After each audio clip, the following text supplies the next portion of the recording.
repetir, centralización de las decisiones en los niveles más altos de la empresa o en la cima de la organización.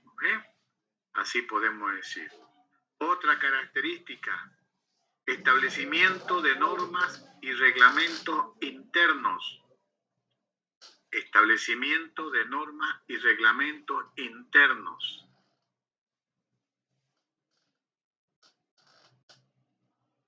Otra característica, estandarización del comportamiento de las personas. Estandarización del comportamiento de las personas. Otra, la eficiencia como preocupación básica. La eficiencia como preocupación básica. Y por último, otra característica sería la especialización de la mano de obra. Especialización de la mano de obra. ¿Cómo podemos explicar, resumiéndolo, todo esto que les estoy diciendo yo a ustedes? ¿No ve? 1870, la Revolución Industrial. 1905, aparece uno que ustedes ya han visto en Administración 1 o 2, que se llama, ¿no ve? Frederick Winslow Taylor. Taylor tenía mucha preocupación por la eficiencia. Él era ingeniero industrial. Como ingeniero industrial, todos sus estudios los basó en una fábrica.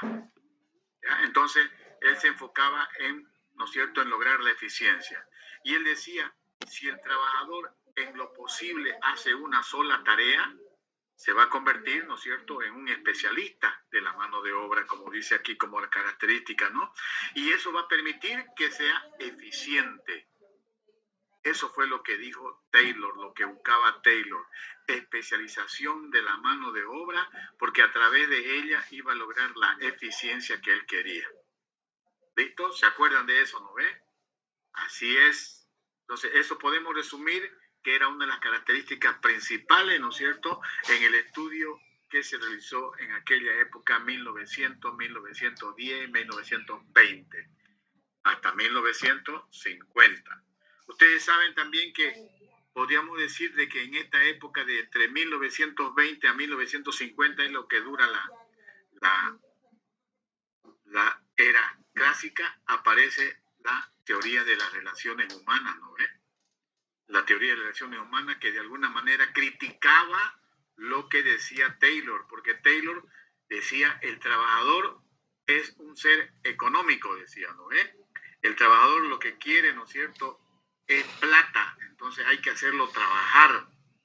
Entonces de esa manera va a ganar plata. Él no negaba que había que pagarle, pero él lo explotaba.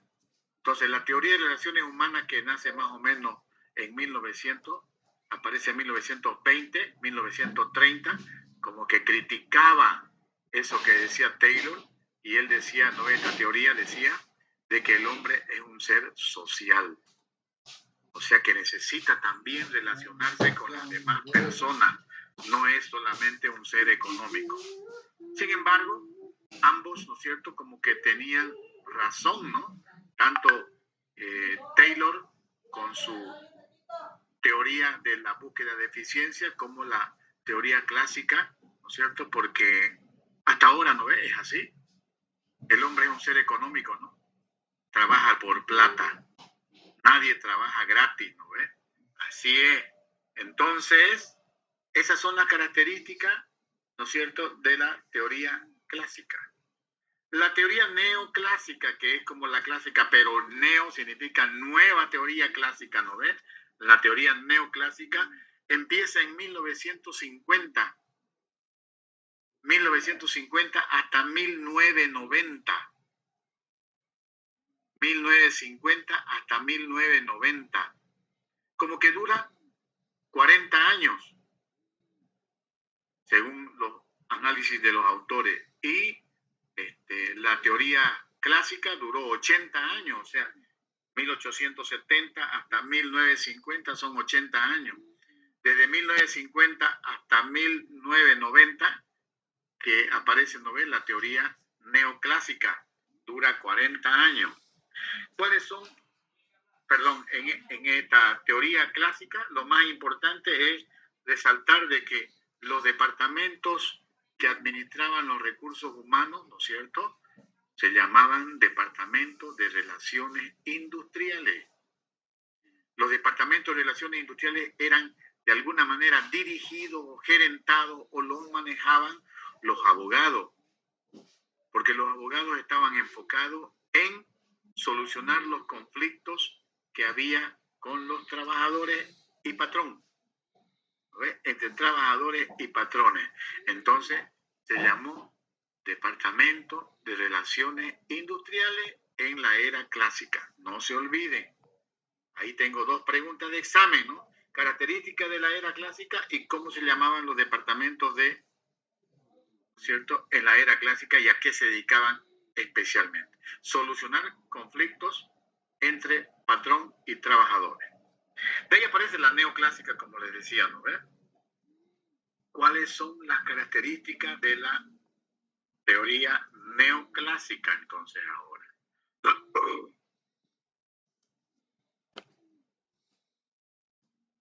Aparece en 1950 hasta 1990, ya lo tienen ustedes, ¿no es cierto? Después de la Segunda Guerra Mundial, que fue en 1940, ¿no ve? Aparece la teoría neoclásica. Entonces, el modelo burocrático con que se hablaba en la teoría clásica se reemplaza por el modelo estructuralista.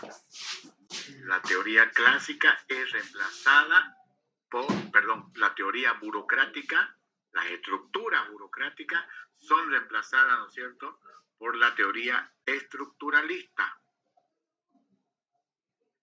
La teoría de las relaciones humanas es reemplazada por la teoría del comportamiento. La teoría de las relaciones humanas es reemplazada por la teoría del comportamiento. Y aquí está lo interesante que ustedes tienen que saber cuando yo les pregunte en el examen como característica, ¿no? Aparece la teoría de sistemas y la teoría contingencial.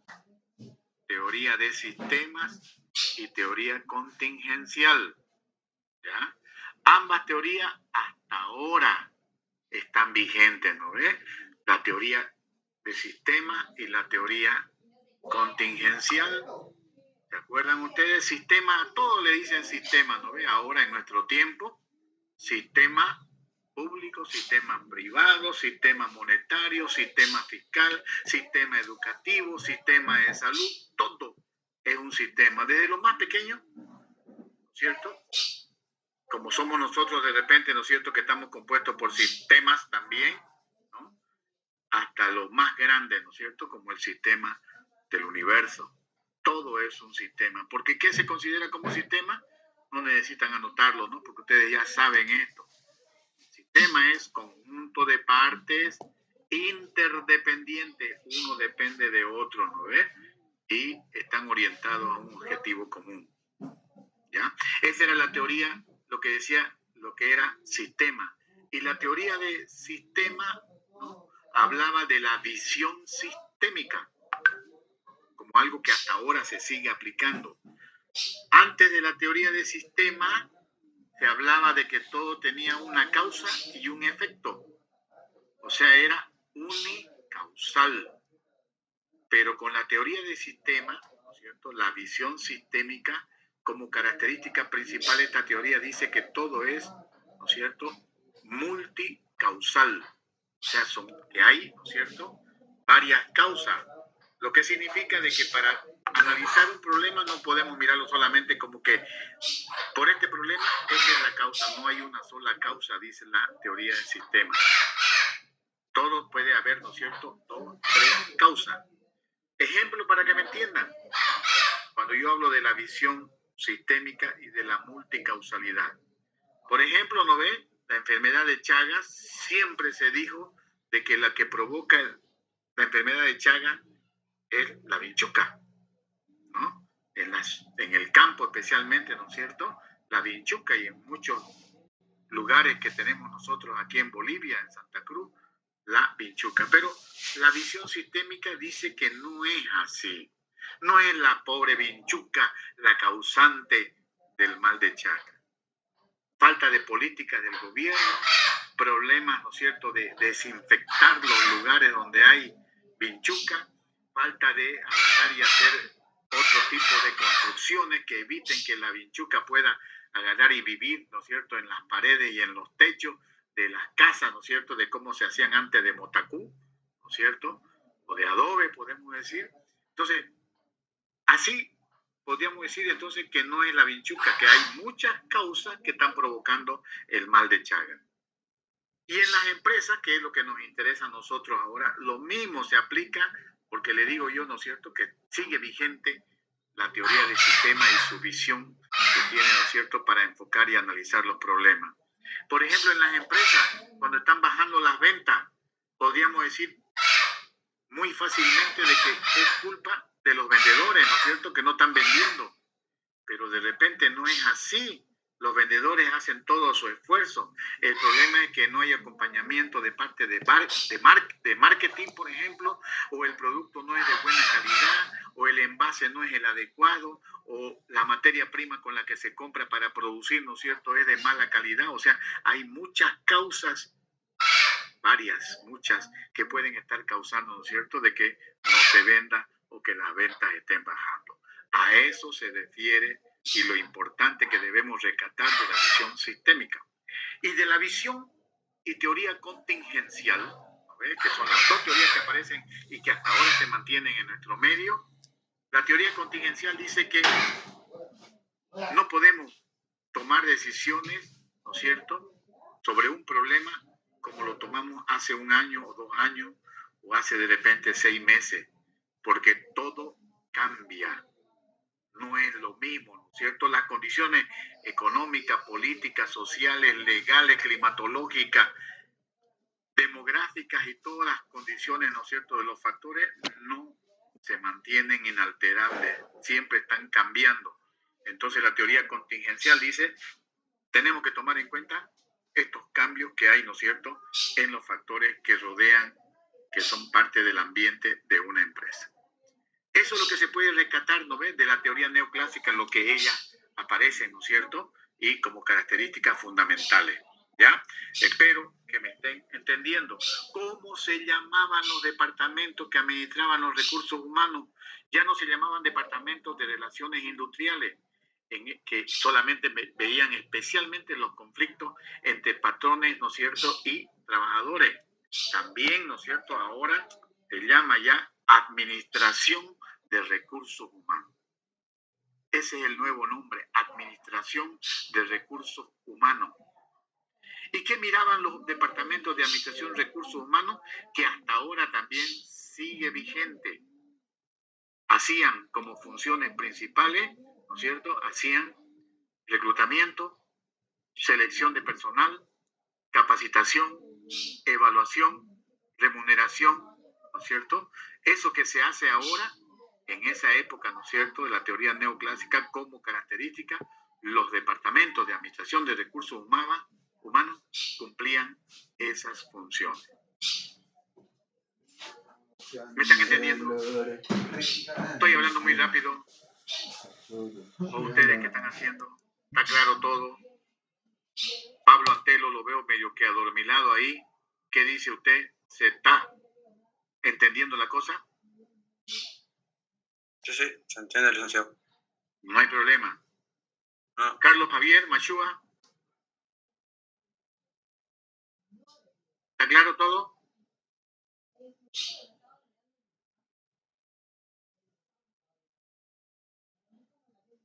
Por lo menos si no pueden hablar, díganme así.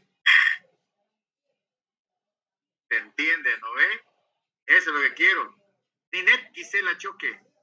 Sí, se entiende. ¿Se entiende? Bueno, Jimena Dino. ¿Y Ninette Gisela Choque? Sí, Lichan, se entiende. Muy bien. Lourdes Espinosa. ¿Estamos yendo bien? Sí, listen. Sí. Tomen en cuenta lo que yo digo, ¿no? En la era clásica, características principales. Es un repaso porque ustedes ya lo han visto, ¿no? En la neoclásica, estas son las características principales. Yo les hago una breve explicación, pero es porque para recordarles lo que ustedes supuestamente, entre comillas, ya han visto, ¿no? Me quedo tranquilo. Entonces, Lourdes Espinosa, ¿me quedo tranquilo? Sí, listen. Ya. Se entiende. Ahora, bien. Ahora entonces, la era de la información. ¿Ve? La era de la información que es desde 1990 hasta nuestros días. Todavía no la están escribiendo en libros, digamos, o en textos como para agarrar y hacer todo este proceso o de repente en otros países ya lo hacen, ¿no? Digamos, porque ya se habla de que ya estamos en la era del conocimiento. 1990 a 2023 estamos hablando de 20, ya 30 años, menos, si dicen que ya cambió, ¿no ves? La era de la información. Características principales, varias, ¿no ves? Espérenme un ratito, voy a contestar para decirle, no me moleste, ojo celeste. Hola. Escuchame, estoy en clase, sí. ¿Ya? Bueno, chao. Listo, para que no vuelva a sonar. Entonces, características de la era de la información desde 1990 hasta nuestros días, ¿no ves?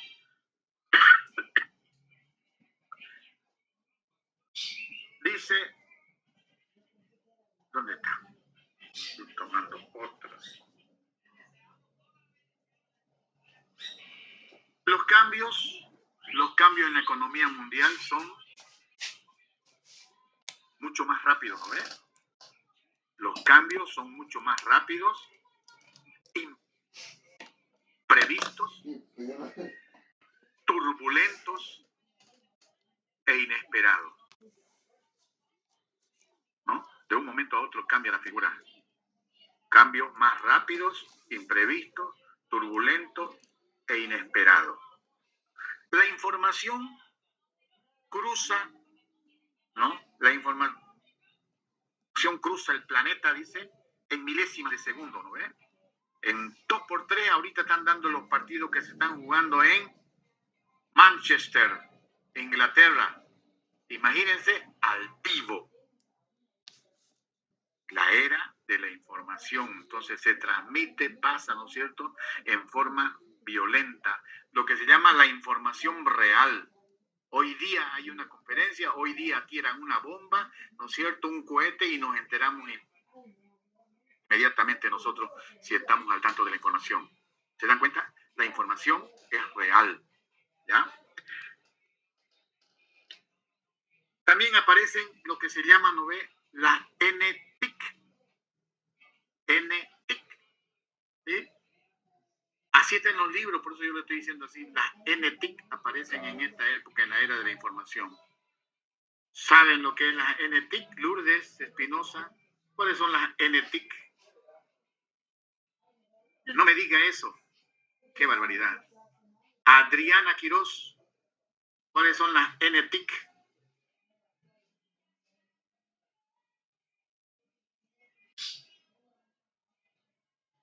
Adriana, estoy esperando sus...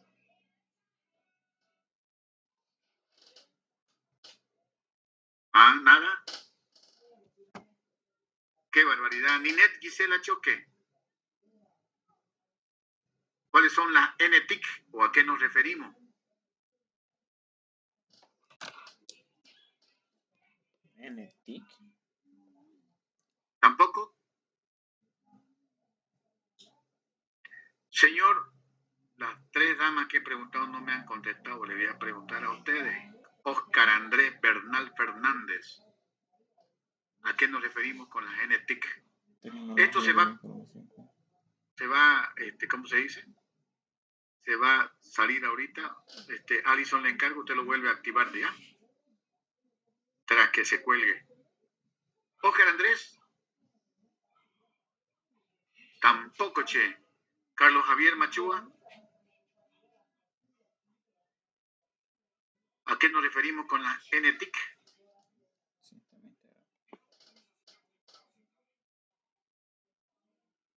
No se lo escucha.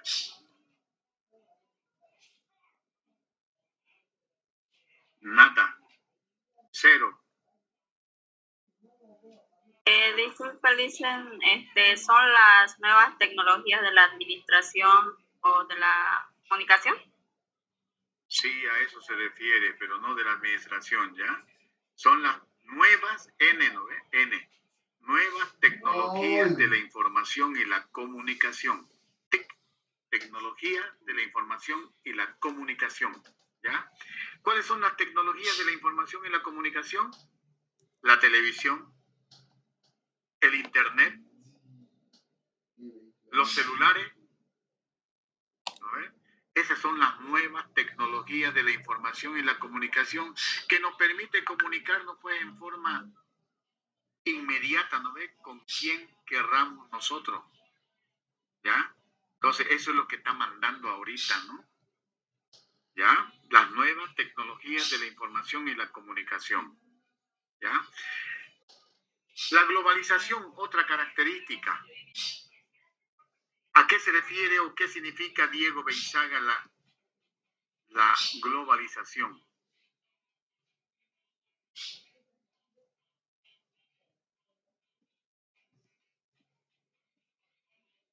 Globalización.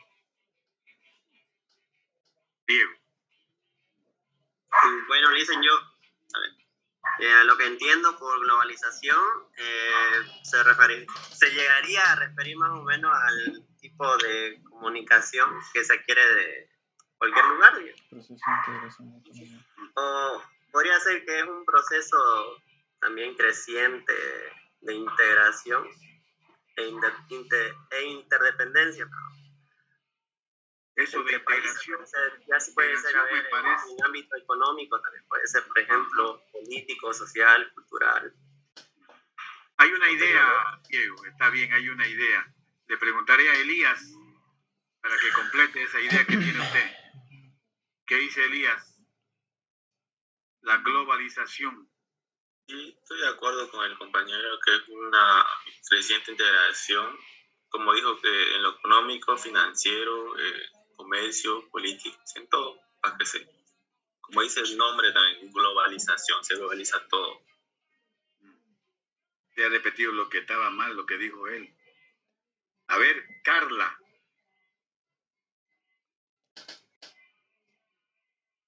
Carla. ¿Está o no está ahí? Bueno, no está. Carla, ahora sí. ¿Me podría decir más o menos qué entiende por globalización?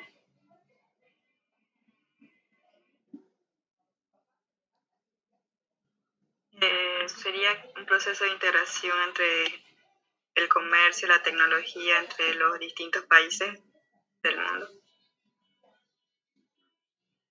Bueno, para poder entenderle, digamos, ¿no ve que cuando hablamos de globalización en los libros también dice que vivimos en una aldea global, ¿no? Como que todo el mundo es una aldea global. ¿Pero eso por qué? Porque globalización significa que no tenemos fronteras, no hay fronteras en las comunicaciones. O sea que nosotros podemos comunicarnos, ¿no es cierto?, inmediatamente con cualquier país, hacer ese proceso de integración que dice su compañero, ¿no es cierto?, comunicándonos, haciendo negocio, pero en todos los aspectos, ¿no ves? Pero globalización, porque no hay fronteras, eso significa. El mundo vive sin fronteras ahorita, ¿no es cierto?, en el área de lo que es la situación o los aspectos económicos, políticos y sociales. Especialmente lo económico, que es lo que nos interesa a nosotros, ¿ya? Globalización entonces significa sin fronteras, ¿ya? Hay comunicación gracias a la tecnología precisamente, ¿no? Gracias a la tecnología.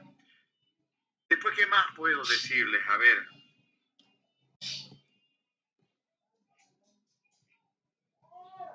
Otra característica, hay muchas características más. Hay empresas virtuales en nuestro medio. ¿Ve? Los negocios y las empresas virtuales también han aparecido en esta época de la información. Nosotros aquí en Bolivia, en Santa Cruz, tenemos empresas virtuales.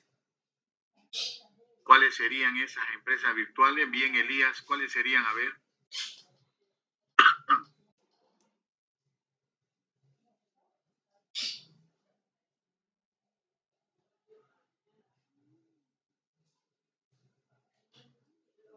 No estoy escuchando, le cuento. Mueve las manos, pero no escuchamos nada. Sería Django Listen. Puede ser. Ofrece su producto en internet. Las empresas virtuales son especialmente aquellas que no tienen ubicación, ¿no? No hay donde agarrar y decir, voy a ir a la oficina, vamos a suponer, de Django, y no hay esa oficina. Entonces, en el mundo, en la economía, existen un montón de empresas virtuales que solamente, ¿no es cierto?, en las páginas se las puede encontrar, en las páginas de internet, ¿ya? También en nuestros medios, pues, tenemos nosotros, ¿no es cierto?, muchas empresas virtuales.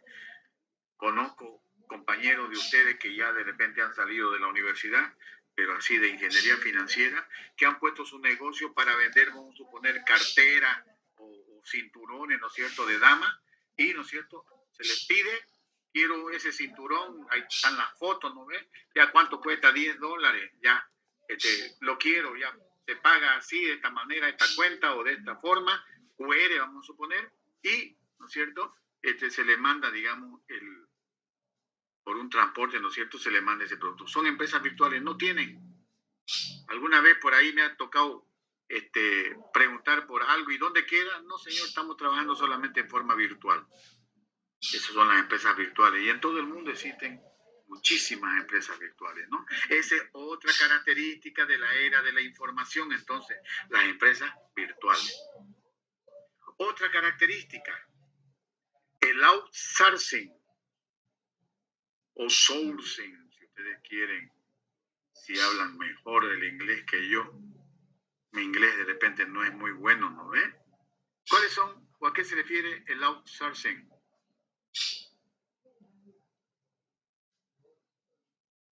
Con una sola palabra podrían ya dar la idea más o menos exacta de lo que significa el outsourcing. Me olvido de estos que están aquí. A ver.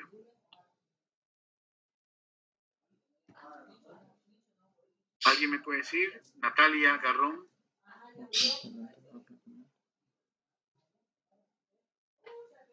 ¿Cuál sería el outsourcing? Se fue de la cámara para que no le diga nada. Fernando Pinto. ¿No? Gabriel Cabrera. ¿El outsourcing a qué se refiere?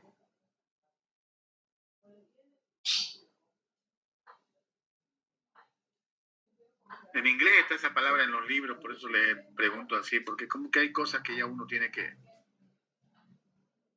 Aquellas empresas que se dedican a contratar otro tipo de empresas para prestar los servicios, dicen. Como por ejemplo, empresas de guardia de seguridad, hay empresas también que se dedican a la limpieza, como Tote. Ajá. Así es. Eso se llama, por eso, outsourcing significa, ¿no ve? La tercerización, ¿no? O sea, precisamente todo lo que está diciendo, digamos, empresas que se dedican para trabajar para otra empresa, ¿no es cierto? Para hacerle todo, digamos, el tema del transporte, el tema de repente del catering, ¿no es cierto? De los alimentos o alimentación para las empresas. Esa es la tercerización. Las empresas le dan a otras empresas para que, ¿no es cierto?, trabajen para ellos. Como ustedes también deben saber, por ejemplo, hay bancos, instituciones bancarias, ¿no es cierto?, que contratan cajeros y no contratan por a gente, personas, ¿no es cierto?, que vayan y presenten su currículum. No siempre, no digo que no, lo pueden hacer, pero, ¿no es cierto?, hay empresas que se dedican a eso, ¿no es cierto?, preparan cajeras, personal de caja, digamos, ¿no es cierto?, y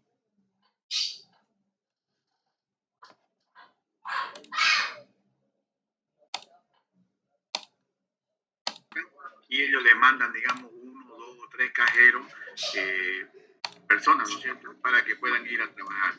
Eso es la tercerización. ¿Ya? Bien. Esas son las principales características, a ver, la última, para que lo tomen en cuenta, que el capital financiero deja de ser el recurso más valioso. El capital financiero deja de ser el recurso más valioso y, ¿no es cierto?, le da lugar al conocimiento. O sea que el conocimiento reemplaza como capital más valioso en las empresas a el capital financiero. ¿Cómo se llamaban los departamentos aquí en la era de la información que manejaban los recursos humanos? Ahora se llaman, ¿no es cierto?, gestión del talento humano. Gestión del talento humano.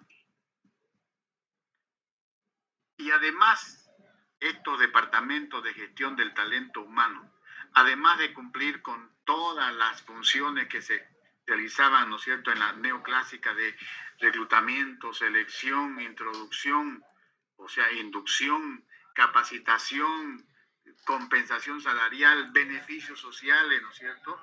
Hay una función muy importante que ahora en gestión del talento humano la hacen, ¿no? La realizan, que se llama calidad de vida laboral, ¿ya? Se trata de darle calidad de vida laboral a los trabajadores. Bien, esas son las características, ¿no ves?, de la era clásica. Esto se lo voy a dejar para el martes, ojalá que el martes haya. Otro punto ahora, ya hemos visto, o sea que quiero que tomen en cuenta lo siguiente, fíjense. Mis preguntas de examen, la batería se está agotando, perdón.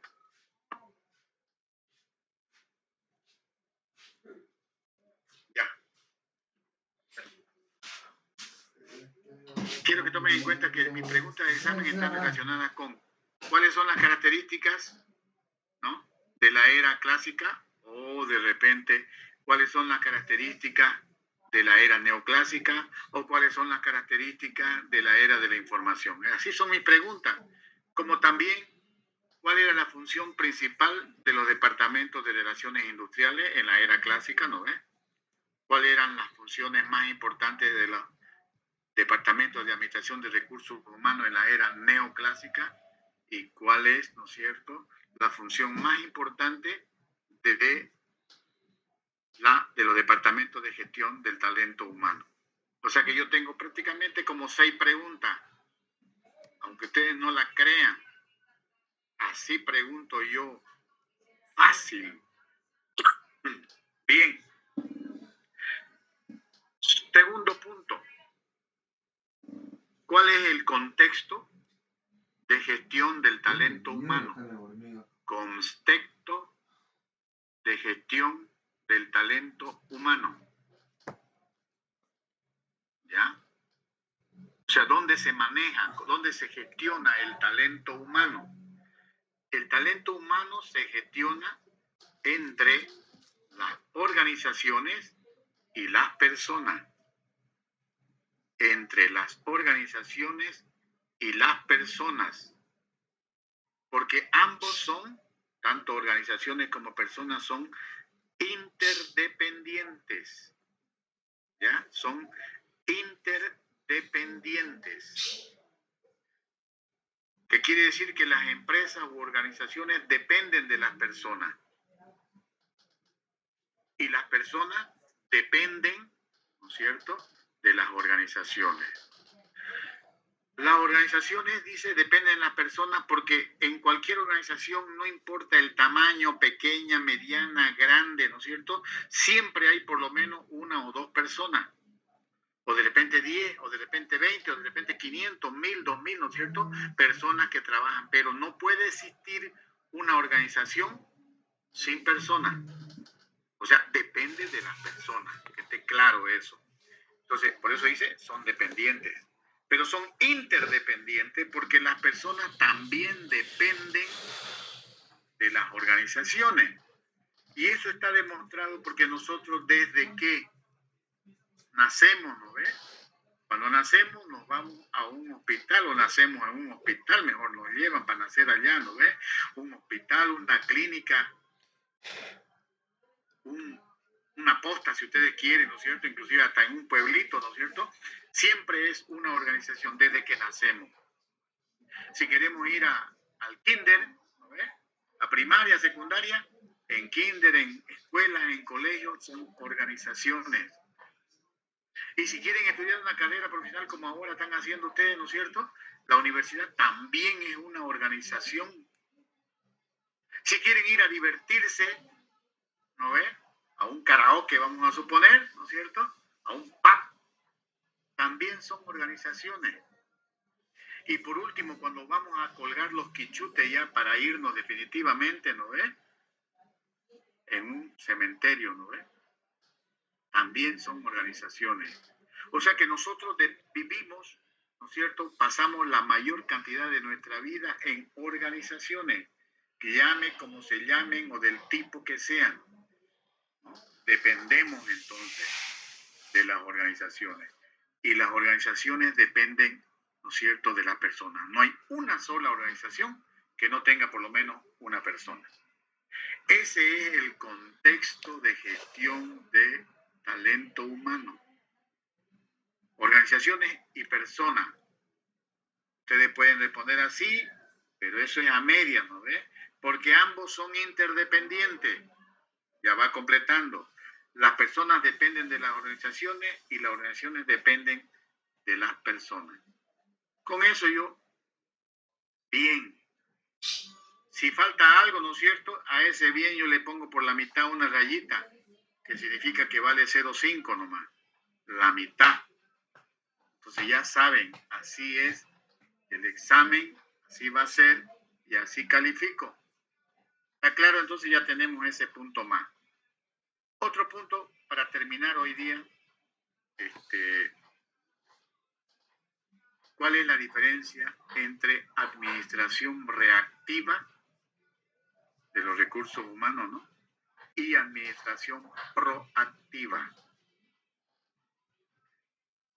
Voy a, como siempre, a buscar la ayuda en ustedes, ¿no ves? Para que me digan. Fernanda Pastrana. Fernanda, ¿me está escuchando?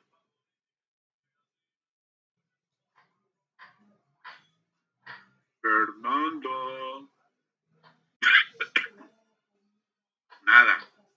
¿No quiere escucharme? Bueno, no importa. Richard Daniel Rojas. ¿Cuál sería la diferencia o a qué nos referimos con reactiva, administración reactiva o reactiva nada más?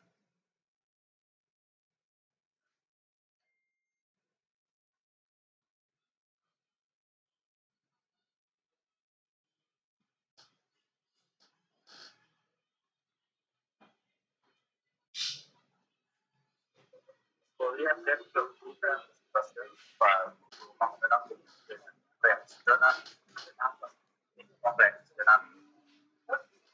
Medio que no le entendí, a ver de nuevo, oiga.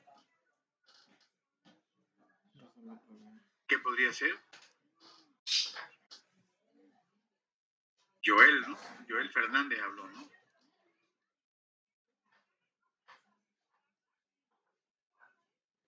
Bueno, ¿cómo fue, Richard?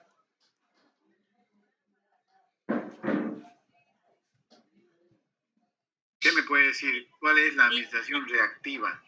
La administración reactiva se caracteriza por reaccionar en problemas después de que ocurre, mientras que la administración proactiva busca anticiparse y prevenir los problemas. O sea que la administración reactiva es aquella que toma decisiones, ¿no es cierto? O realiza acciones, una de dos, para solucionar un problema o un conflicto que ya se dio. Sí. ¿Sí? Así, ¿no? Toma decisiones o realiza algo, ¿no es cierto?, para solucionar ya un problema que ya existe. Y la proactiva, ¿no es cierto?, prevé el problema que puede ocurrir y toma decisiones antes de que ocurran esos problemas o conflictos. Entonces aquí lo que Anticiparlo y nos todo. quiere decir el autor, siempre se ha manejado las empresas, ¿no ve? Y no solamente en la parte de los recursos humanos, en todo sentido, ¿no es cierto? En forma reactiva. Se espera que haya problemas y recién se toman decisiones. Como lo que hace el gobierno, para no pelarle, digamos, ¿no? Cuando hay problemas, cuando hay paro, cuando hay huelga, cuando hay bloqueo, ustedes saben que se soluciona eso, ¿no ven? Los bloqueos. Hablan y se reúnen, se van, que el ministro va y viene, ¿no es cierto? Y se soluciona. ¿Y por qué no lo hicieron antes? ¿Por qué esperan que haya el bloqueo, ¿no es cierto?, de los transportistas, digamos, ¿no es cierto? Porque se va a solucionar. Le van a prometer, vamos a suponer, sí va a haber carburante y los transportistas van a quedar tranquilos. Y no le han dado todavía. ¿No ve? O sea, se trabaja, se actúa, se gestiona, se administra en forma reactiva todas las situaciones que ocurren en las empresas y peor no, ¿ve? En un país. Y la proactiva, ¿ve? ¿Por qué no actuar así? Antes de que ocurra el problema, ya se toman decisiones para evitar. Porque los médicos siempre están haciendo huelga. ¿Por qué no se habla con los médicos previamente, antes de que haya el bloqueo o el paro? Y le dicen, no, le prometen, qué sé yo. Porque después se reúnen con los médicos y se soluciona. Otro nuevo plazo, ¿no es cierto? ¿Por qué? Así estamos, ¿no ve? En nuestro país no hay gasolina. Y está grave la situación. Yo ya hice todo un día de cola y no pude conseguir. Cuando llegué ya se había acabado. Más grave todavía, ¿no ve? Entonces, está claro lo que es la diferencia entre administración reactiva y administración proactiva. Ahí me voy a quedar porque ustedes se aburren, ¿cierto?, de tanto que se habla aquí por pantalla y de paso yo también me canso más todavía, ¿no es cierto? Porque no puedo interactuar con ustedes para que me mantenga, digamos, ¿no es cierto?, vivo. ¿De acuerdo? Entonces, hasta ahí lo dejaremos. Esperemos que el lunes se reúnan y el martes podamos ir a clases normales. Eso vamos a saberlo recién el lunes. Y si no, ¿no es cierto?, seguiremos pues avanzando de a poco. Aquí su compañera Alison va a seguir contactándose con ustedes o en el grupo, ¿no es cierto? ¿Tiene el grupo, ¿no es cierto?, de WhatsApp, Alison? Sí, Lisa. Ya, entonces ahí en el grupo yo le voy a escribir simplemente, confirme de que hoy día hay la reunión por Zoom. ¿Listo? Entonces, que les vaya bonito, ¿no ves? Disfruten la vida. La vida es bella, les dije, ¿no ves? Los feos somos nosotros. Uno más que otro, ¿no? Pero igual somos feos. Que les vaya bien a todos, jóvenes. ¿Ya? Muchas gracias. Licenciado. Perdón, no se vayan, no se vayan.